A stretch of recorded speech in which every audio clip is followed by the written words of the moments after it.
جب انہوں نے رسول کریم صلی اللہ علیہ وسلم کے ایک ارشاد کے متحد یہودیوں اور عیسائیوں کو یمن سے نکالا تو آپ نے ان کی زمینیں ضبط نہیں کیں بلکہ ان کی زمینیں خریدیں۔ مزید فرماتے ہیں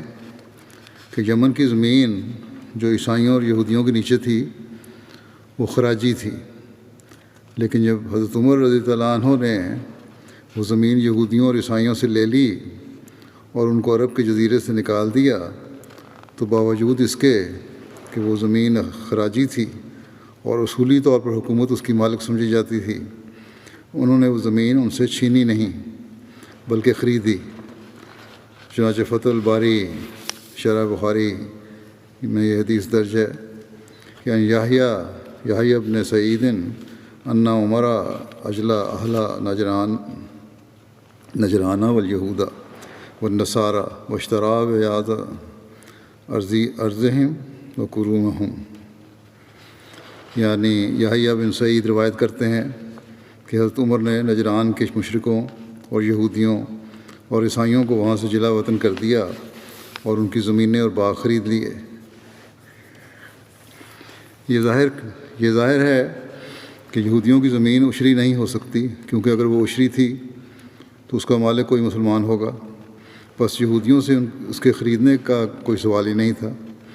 وہ یقیناً خراجی تھی، جیسا کہ ہندوستان کی زمین کو خراجی قرار دیا جاتا ہے، لیکن حضرت عمر رضی اللہ عنہ نے اس کو خراجی قرار دے کر اور حکومت کو اس کا مالک قرار دے کر اس کو ضبط نہیں کیا بلکہ اس کو خریدا۔ شاید کوئی کہے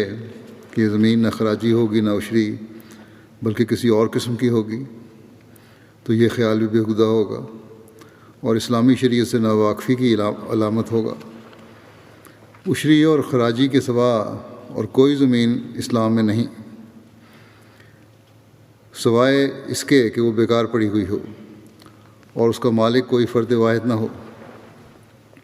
پس لازماً یہودی اور نصرانی اور مشرک اہل نجران کی زمینیں